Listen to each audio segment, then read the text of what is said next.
that maximum output 768 decoding that we were talking about earlier. So there are 3 DACs in the Chord Electronics range with dual BNC input for that maximum decoding, and that's QTIS, which is 1200.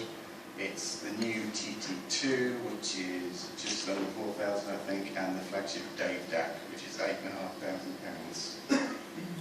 So within the Mscaler is Xilinx chips, the XE7-8200 TFPGA, which has got 740 DSP cores, and it's really the power of that chip which has enabled Robb to custom code to such a degree to give really what is a breakthrough tap length for this device. We do talk about taps quite a lot with Chord Electronics. Some of you probably may know what taps are already, but how I like to think of it, or how Robb's explained it to me in layman's terms that I can understand it, tap length is the technical indicator of how complex the interpolation filter is. So the bigger the number, the better the end result, if that helps. So I talked about a breakthrough level. So Robb has reached a lifetime goal of over 1 million taps in Mscaler. So 1,015,308, I think that's so. Right. Yeah. You know, I've got my glasses. So that's a significant achievement in Robb's filter. So the only other device that the technology features in is the Blue Mark II CD digital transform, but that is an £8,000 device. So Mscaler brings Robb's cutting edge technology down to a much, much wider group of people. It's priced at £3,500, so very significant, less than half the price of Blue Mark II. If I can get the pointer to work, around the back here, digital inputs, you've got 2 USB-diff, 2 optical, and USB-B. USB-B will handle DSD up to 256 as well. On the outputs, we've got optical, SPD-diff, and the dual BNC that we talked about earlier for the maximum resolution, 768 kHz into the Chord Electronics DACs that I mentioned earlier. So 5 digital inputs, so I guess unless you're a viewer, you're doing quite well if you've got more than 5 digital devices to connect up to this. So it's very, very flexible in terms of partnering equipment.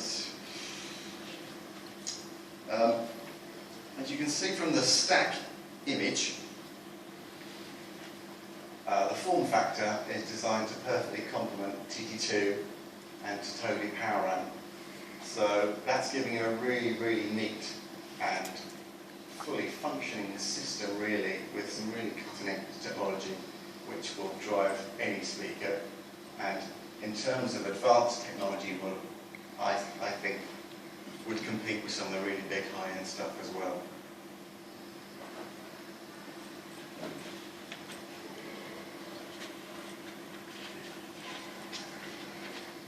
So Robb's going to talk a little bit more about the technology in a moment.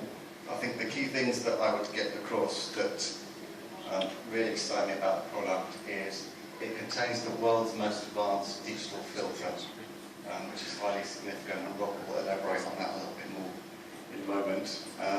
And the device is capable of redefining sound quality from digital audio. Upscaling to 705 kHz from 44.1, as I mentioned earlier, and with chord DACs up to 768 kHz from a 96 input signal. It can be used with all digital sources I mentioned earlier when output with a suitable DAC. It's designed, engineered and completely handmade in the UK. It's available at autumn at £3,500. There's some, for those of you from the press, there are some press resources available, press release and images as well, and the information is also on Chord Electronics' website. But do please take the opportunity while you're here to get some hands-on photos as well, and I'm going to hand over to Robb for a bit more depth. Thank you, Dan. Okay, so what I'm going to talk about now is the actual technology that's behind the Mscaler, and how it works and why it works and what it is I'm trying to accomplish in going for 1 million taps. So, why go for 1 million taps? What's the principal issue that I'm trying to solve? One of the major issues that the brain has got when it's trying to make sense of sound is down to timing. And timing is an essential perceptual cue. So transients, which are an essential part of timing, are very, very important. And what is a transient? A transient is when you have a signal and then suddenly it changes very rapidly. And that start of the change is called a transient. What we know about timing and location is that the brain has a set of neurons, it's called the interaural delay. And these neurons measure the phase difference or the timing difference from the left ear to the right ear. We know this works to about 4 microseconds, and it is used to locate images from left to right, or partially used to locate images left to right.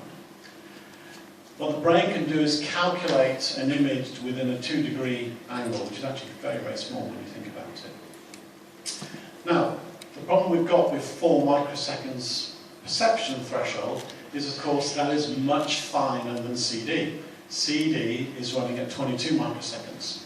So the brain can detect time differences that are much, much better than CD innately generates. And this is the source of one of our problems. Another issue with perception is bass.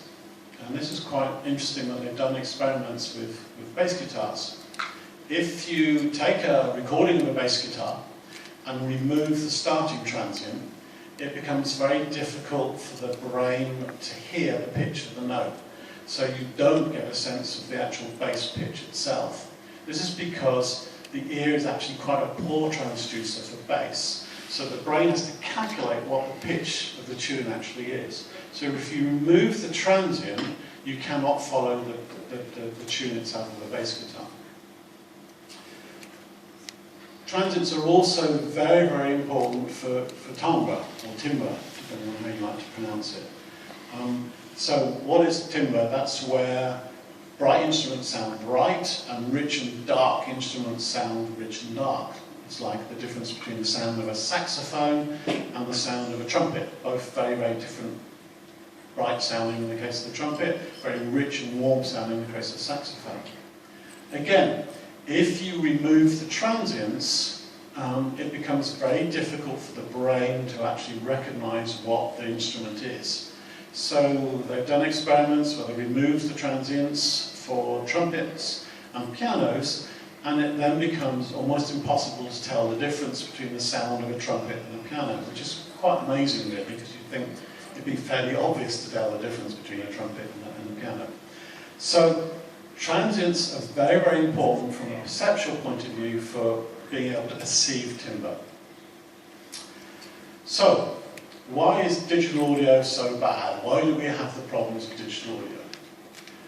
And it's all down to the timing of transients, which is the principal issue that we have with digital audio.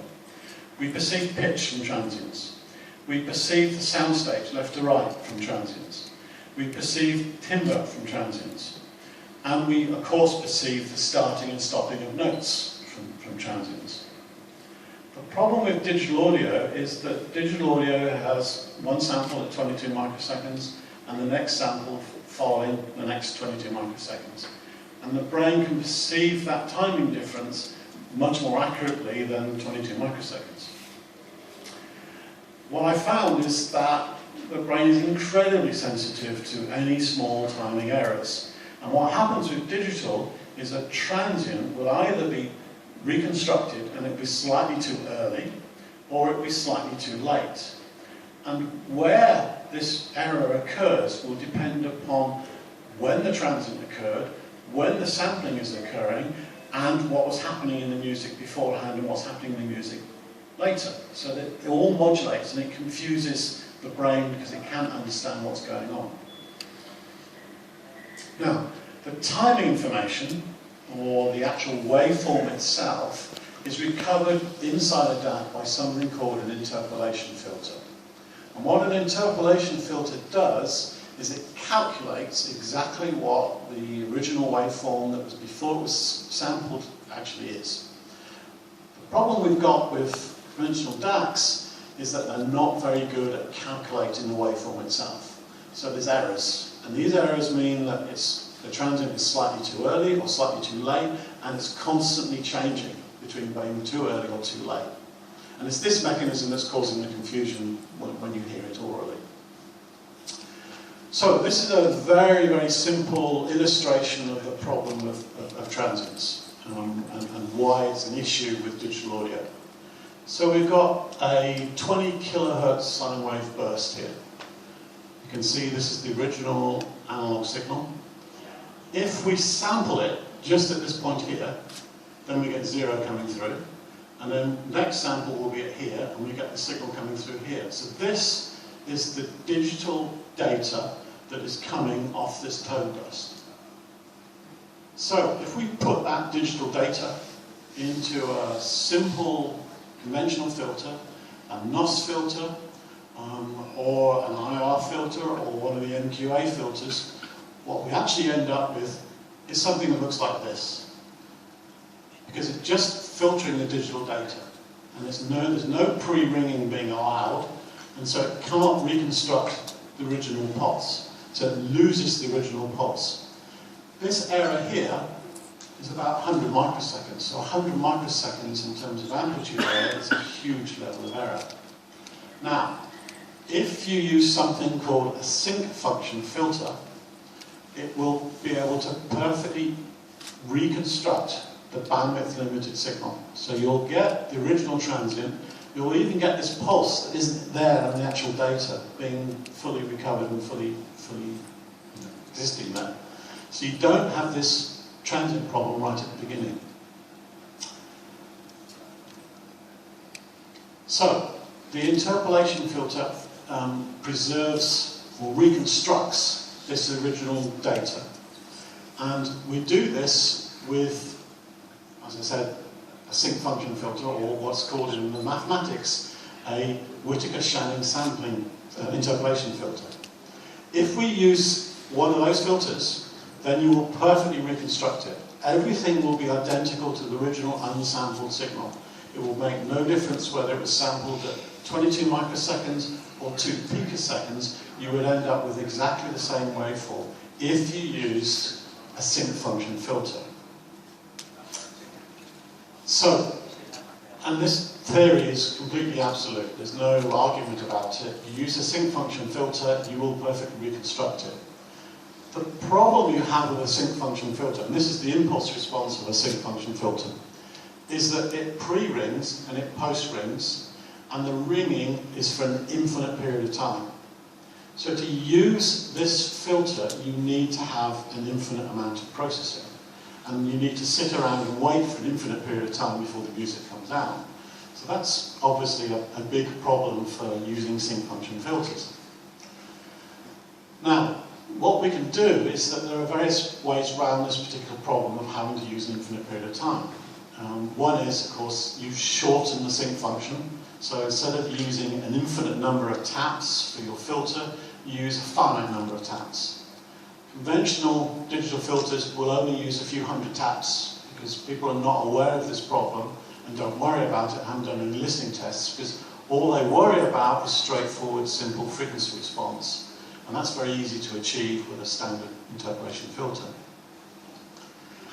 But what I found was, when I first experimented with this issue, and I knew that this was going to be an issue because of the research that I'd done on timing information and how important that was psychoacoustically, was I realized that the algorithm itself that you used to reconstruct it could make better use of the resources available. So what I actually found was that my WTA filter algorithm would sound better than a conventional filter algorithm, even though it had a tenth of the number of taps. So I get a tenfold improvement by using a WTA algorithm. That algorithm was something that I spent a lot of time fine-tuning, and the only way you can fine-tune it is by doing lots of listening tests. Some of it is based on theory, so theory will tell me what I need to do in order to recover the timing information, but at the end of the day, it all has to go down to listening tests, and very thorough listening tests. What's also been curious is, as my tap length has increased, I've had to change the algorithm, or I've found that different assumptions in the past didn't quite work out with a longer tap length. So the algorithm has been something that's been constantly changing, but what I'm trying to do with it is to recover the original timing information. I think I've covered that. So, the double T algorithm, in mathematical terms, this is a unique windowing function. And a windowing function is something that converts this sync function into the actual filter that you want, the filter algorithms that you want. So, here's a simple tap length history.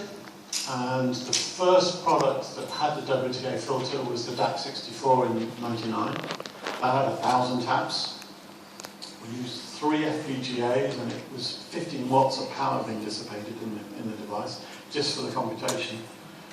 Then QBD76, that was 18,000 taps. Hugo 1, 26,000 taps. Dave, 164,000 taps. Every time I increased the tap length, sound quality got better. So the perception of timbre became better. The pitch became easier to follow the bass. The soundstage in terms of left to right, that became sharper and more accurate. And you could almost hear as if there was an extra octave of bass, because the bass was becoming, you could actually perceive the bass more accurately, so it sounded like there was more bass being present. This story about the million tap length filter is, I can actually trace back to 1981.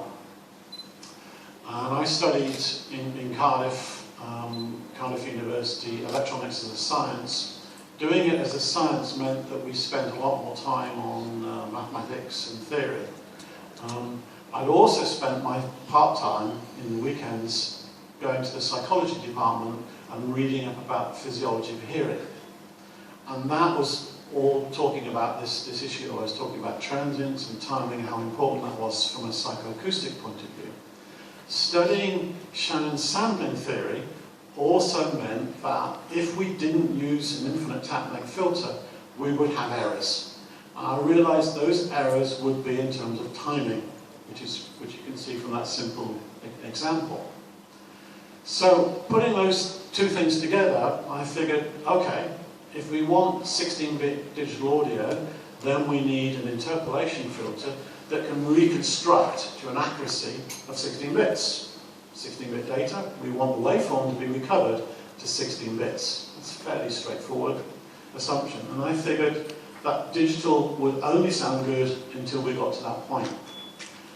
You do the calculations on the back of an envelope, then you need something like 1 million taps in order to recover 16-bit data completely perfectly. And that was actually impossible in 1981. So I said, right, forget digital, it's never going to sound good, you need 1 million taps. Stick to vinyl. That was my view in the 80s. Then, of course, I got involved with the WTA and started doing listening tests and found out that yes, indeed, the WTA algorithm was important, the timing was important, and the tap length increased and increased. FPGA performance has gotten a lot better. This is the Xilinx A200T. It's got 740 DSP cores. What is really good about it is that it does all this processing but consumes only 12 watts. So we're at the same power level that we were with the DAC64 with 1,000 taps in 1999. And we're doing 1 million taps with the same power level as before. So this actually enabled the 1 million tap length filter. And here we are today. So why is 1 million taps so important? And why is this issue so important to me? If you use 1 million tap length filter, then when we do the mathematics for the WTA algorithm, it turns out that the coefficients that I use for the filter, this is the value that you're multiplying in the taps, are absolutely identical to sync function. So when you've got a sync function and the numbers, the little ringing decays away to below 16 bits, at the 16-bit level, I'm exactly the same as a sync function. What this means is that when you do the interpolation process using those coefficients, you are guaranteed to reconstruct the original bandwidth-limited analog signal to a 16-bit accuracy.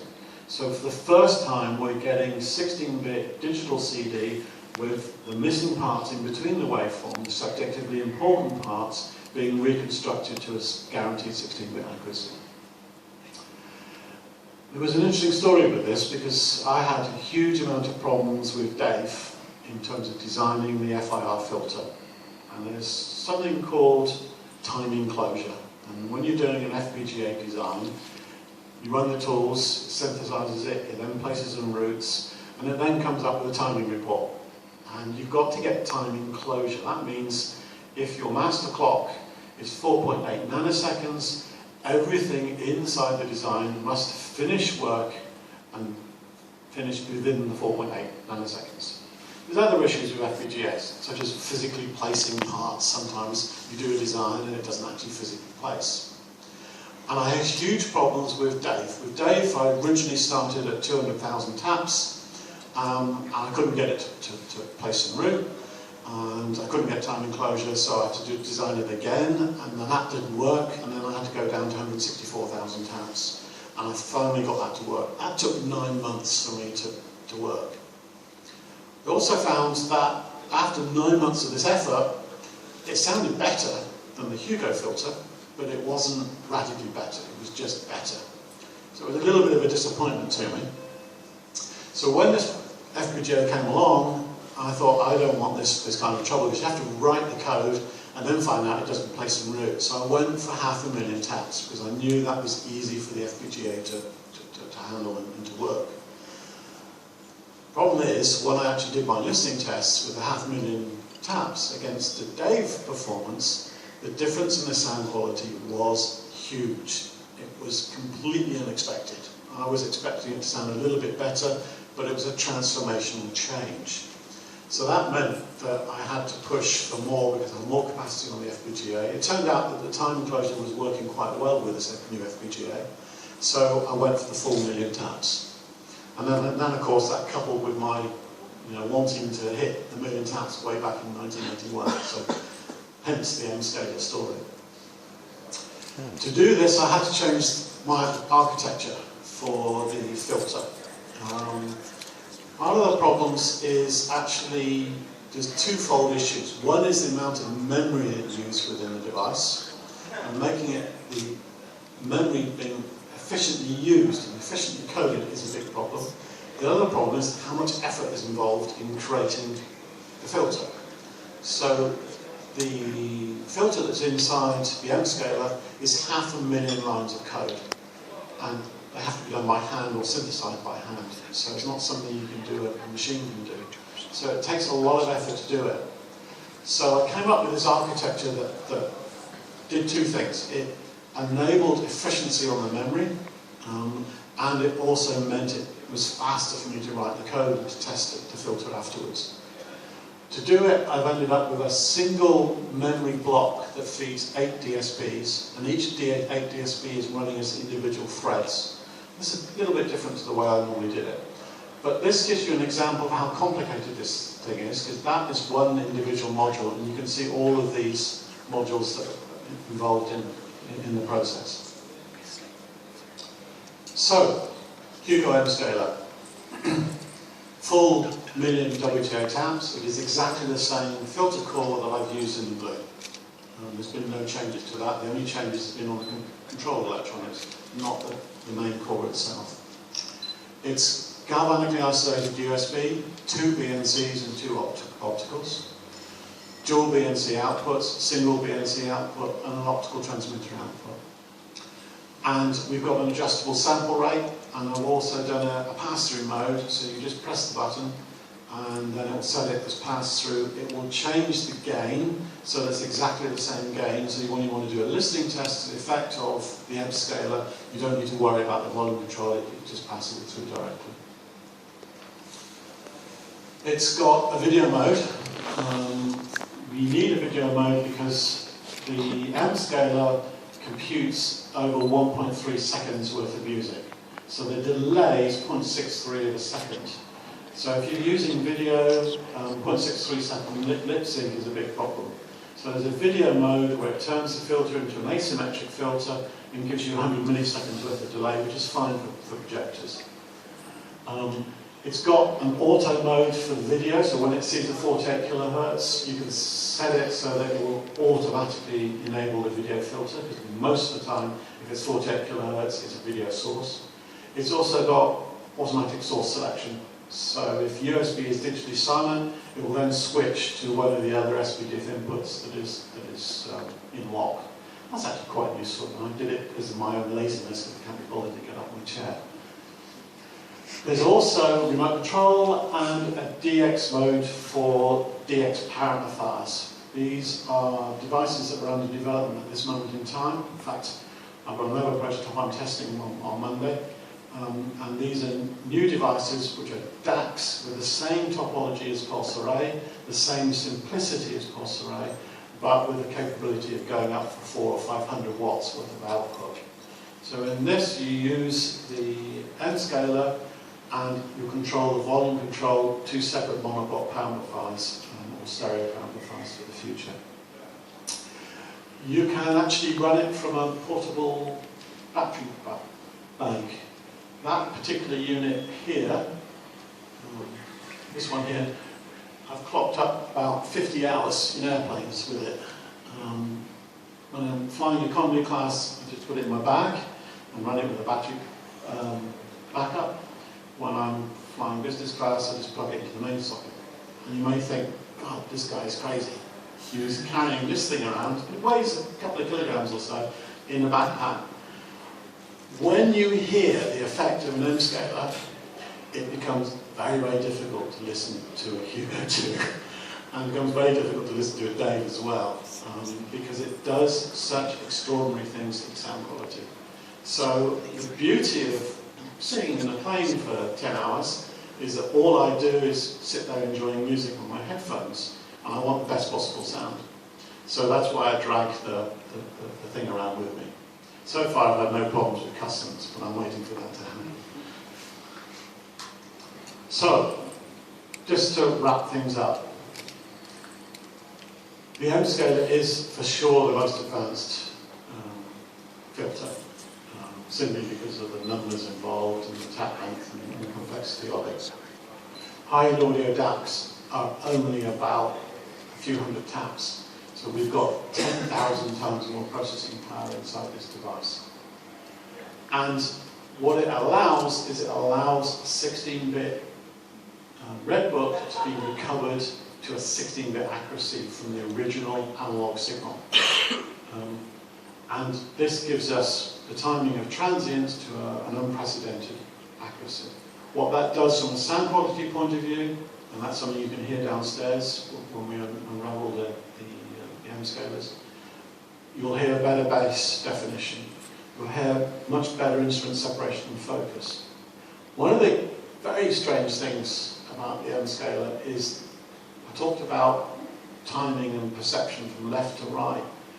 What it also does, and this I still can't get my head around, and I spent 2 years worrying about this, is it opens up the soundstage dramatically. So when you hear an echo, a reverb that somebody has added, or something in the original recording, you get a sense of the reverb from different walls, rather than just a general mush of reverb. You can actually hear where the reverb is coming from. And that is really quite weird. And it's weird because whenever I've done changes to the WTA filter in the past, it has never changed soundstage depth. It has only changed left to right placement. I suspect the reason is because now we're looking at analysing the music to 1.3 seconds. That is the same kind of time period that the RT60 decay time for ambience is inside classical concert halls, which varies from 1 to 3 or 4 seconds. So we're now talking about that kind of time period. I think it's that that's the reason, but I'm not sure. I'm hoping the Davina project will illustrate why this is actually happening, because I'm quite curious. So we're recovering the original analog signal to better than 16-bit accuracy. So now is the time to ask any questions. Yes? I was wondering if the Mscaler will work with the whole range of higher end DACs. It should do. For example, I have Hugo 2 in mind. Oh, yes. I thought we were talking about other companies' products. Yeah, when I've been using it on my plane, it's on the planes, it's been with the Hugo 2. So I was thinking about showing a picture of it, but It's on my phone. Hugo 2 works fine. And of course, the Q-test. I rather regret that I didn't put 768 capability on Mojo, because Mojo would have benefited to it, but that's hindsight. Yes? Yeah, how is the Mscaler compared to the one inside the Bluetooth? The actual code is exactly the same. Same performances? Same performance. I've managed to eliminate the need for ferrites. Ah. So that's because I've improved the isolation of the BNC outputs. So you don't need to worry about ferrites. In fact, the listening tests that we were doing, ferrites actually make it sound slightly worse, which is bizarre. So the isolation on the output drivers on the BNC has been improved. But the actual code is identical. So on that subject, if somebody is at a Dave level but is not a CD user, will there be a Dave style scaler? Or do you just recommend that? You just got the Bluetooth itself. Yeah. The other issue is that you could use the Divina, which is the HD converter, which will have an M scaler built into it, and of course the option of the HD converter. Sure. So you've got that option with Dave. Okay. And the other question is, if the million taps is a notional as best as you can get, and you've just done your record breakers bit, What's more, where do you go from here? Is that job done for you? it's not job done. My gut feeling is that because you can hear such a big change from 500,000 to 1 million, that we need to go further. I will know the answer to that with the Divina project, because I can make 768 kilohertz recordings natively, bandwidth limited, hear the effects of the bandwidth limiting, which is something nobody's ever really asked that question. Does bandwidth limiting make a difference to sound? Because all this is based upon a bandwidth limited signal, and recovering it perfectly requires a bandwidth limited signal. So we'll be able to do bandwidth limited signals, and then I'll be able to do files where it's been sent down to 48 kilohertz, decimated to 48 kilohertz, reconstructed back up to 768. So there'll be 3 files that people can listen to. And we'll be publishing those, and it'll be rather interesting to find out. Now, if it means there's a huge difference, it means I don't do a lot more work, Sure. which is not something I'm looking forward to. I'm actually mixed opinions about it, because I always want better sound.